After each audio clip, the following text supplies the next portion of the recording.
Good morning, guys. This is Franco with Trading Futures Live, and this is the pre-market analysis, August 4th.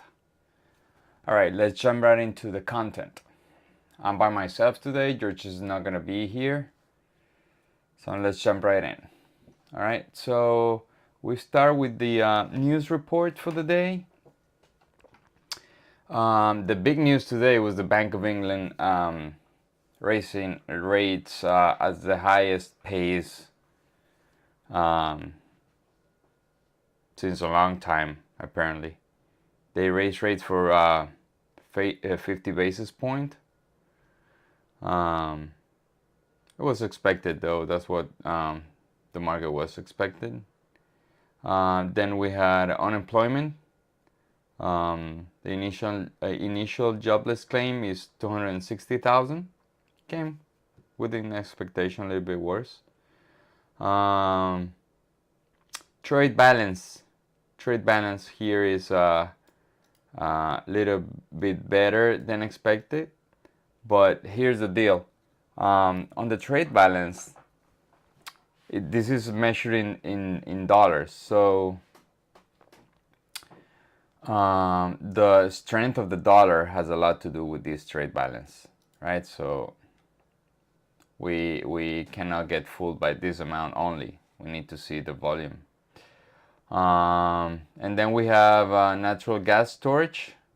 That's pretty much what we have today. Tomorrow we will have unemployment, non-farm payrolls, NFP, and unemployment rate. So the big news is tomorrow, right? Okay, let's jump right into the charts. Let's go to the dollar. I like to see the dollar as a main driver of these markets. I don't know.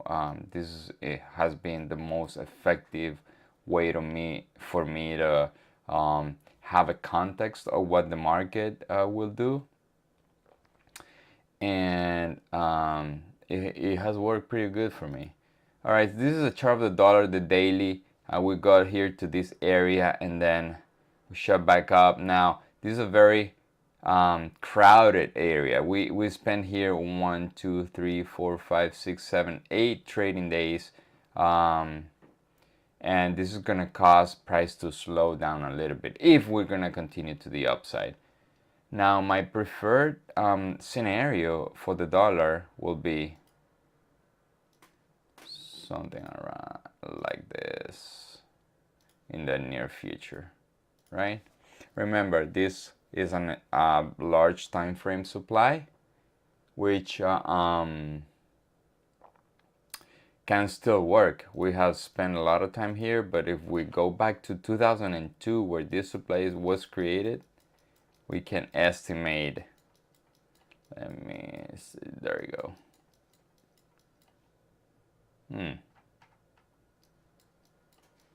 There we go, here.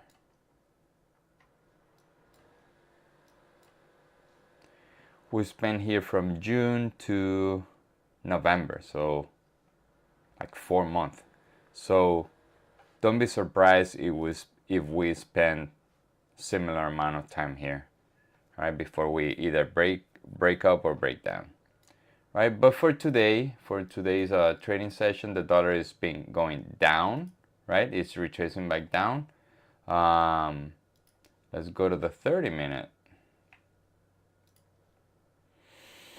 Until we get to this area, like, no, not this one, more like this one, where London opened yesterday. We have this, but this was created around 10. I'm gonna put it here. This is not my preferred area, but it certainly can work, right? If dollar comes here and start going up, I would say the market can retrace back down. If dollar continues to this area, markets continue to go up.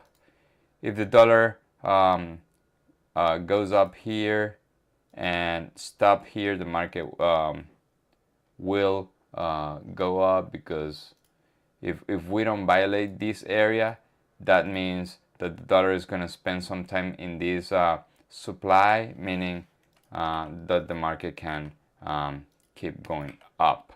Why is that? Look, I look for inverse correlation in the dollar. It's not perfect. It's probably like 70%, right? Minus 70% the correlation. But every time this is in supply, that means that the markets are being bought. Every time dollars is in demand, the market can be sold. That's the way I look at this. All right. So done with the dollar. We have a neutral bearish dollar today. That makes me neutral bullish on the market. Then let's go to the yen. The yen is the second currency that I like to watch. Let's go to the daily. And this is a yen index. This is a yen index. This chart, I just programmed it in TradingView for me to have a collection of all the currency pairs with the yen. And and I created this index. Now the yen is neutral bullish. That makes me kind of mix, right? Now overall the yen has a downtrend, but this is a very nice reversal pattern on the daily. What we need now to get to be more like completely biased in the yen is something like this, right? For now, we need to be neutral on the yen. But after this happens, after this breakout and then come a retracement to this area, right? We can be more biased to the long side.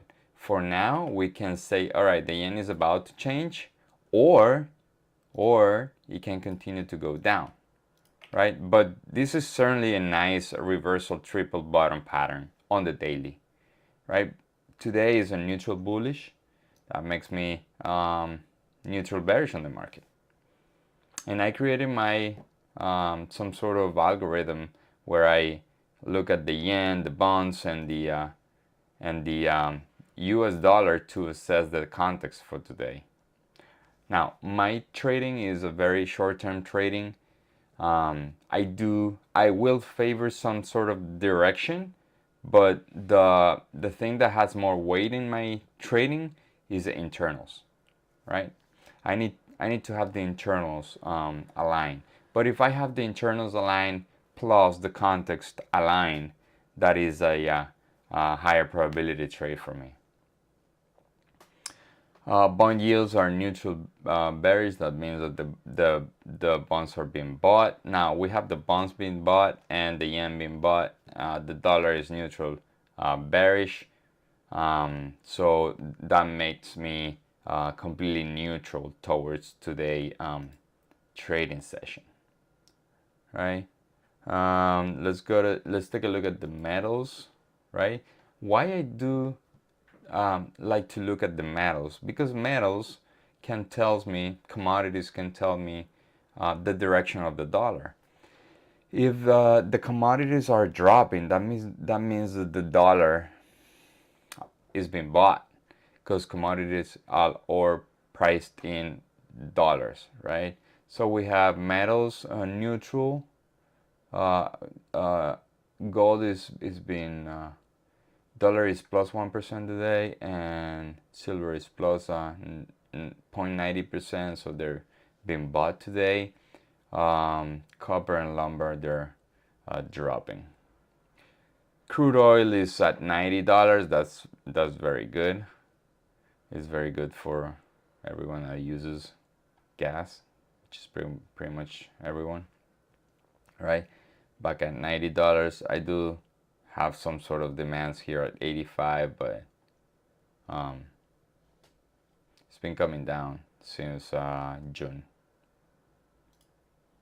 That will contribute to slow down inflation a little bit. All right, now let's take a look at the VIX. Let's take a look at the VIX chart. Where is it? It's right here. All right, the big chart is back in the demand. VIX has been very clear to us. It wants to come down, but it hasn't broken this demand. We haven't had a high volatility VIX since mid-June, right? That's 1.5 months, and as a result, we had the pretty nice bull run in July, and we have had a good August so far, right? But it's yet to see if the VIX is gonna break down 20s. I don't think that's with the uncertainty. I don't think that's very likely. But that's more like estimations for me. The chart says here's demand, and it hasn't been broken yet. For me to say that the market is going to come down, I need the VIX to blow at least this area. That's 26, right? Couple of retracement days and then go up. That means the market will come down, or the other scenario, but not very likely because the demand that I'm watching here is pretty solid. It's been here since last year, and we are creating higher lows, right? We didn't go through the 37 barrier the last run, and this is the market low in May, right? But we haven't created any new low, right? So for me, the most likely scenario is this. What else? Then let's jump right into the NQ chart. All right, so we went through this supply, pretty solid. Now next supply is 13,600 around there for me. That's for the upcoming days. I don't have anything really. I do have one area here. Let me point it out. And it's on the 5 minutes.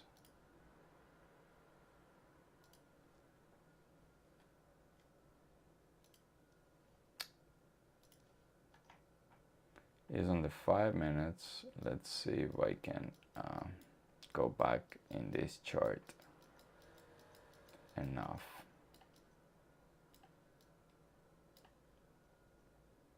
There we go.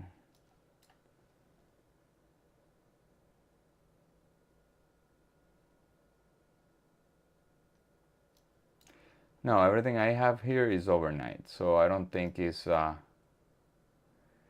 going to. Everything I have here is overnight. The area that I had here was around, where was it? There we go. I don't know if this is the area where we're at, right? This is from here, 9:30, yeah, here. So here's the area that I have, right? I don't think it's very likely that it'll work with the momentum that we have had, right? To the upside, yeah, is this. Let me get rid of these lines.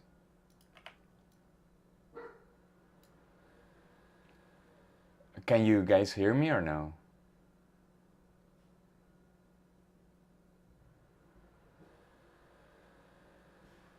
I think the mic is working. All right, let me know if you can hear me, Aaron. All right, so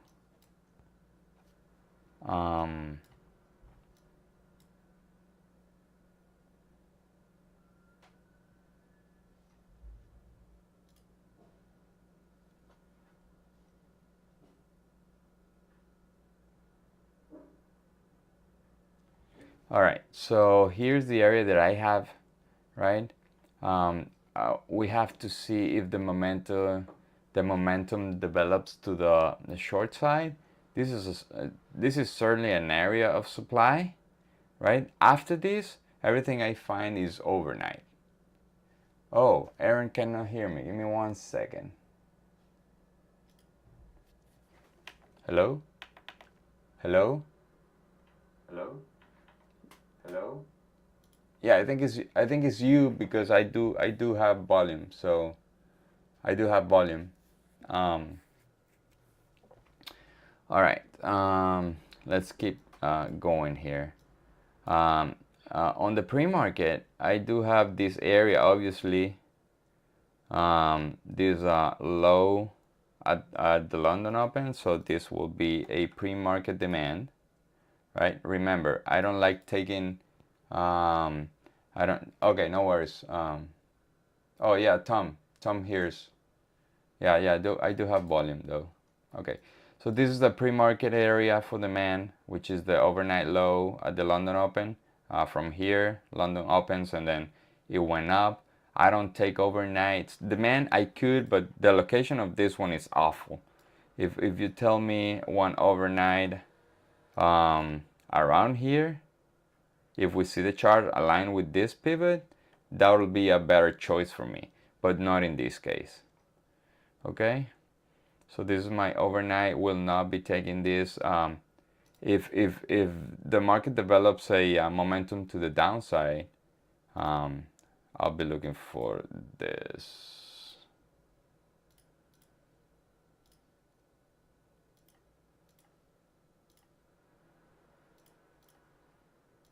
To the next area. Probably a shallow here. There you go. To this area, right? And this is the open from yesterday. It's a pretty solid alignment with this pivot. So if the market gets to turn bearish today. Let's go real quick to the ES. Similar pattern on the daily. Now the NQ looks a lot more bullish. The ES hasn't broken all these pivots, so there's some supply here, right? And then we have the freshness of the supplies that I already saw on the NQ. On the ES are still fresh. Same areas, but the ES hasn't gotten there yet, right? So ES, you can see how is even weaker than the NQ. Okay, so with that, I'm gonna close this and we'll see you guys in approximately 10 minutes for the live. Thank you.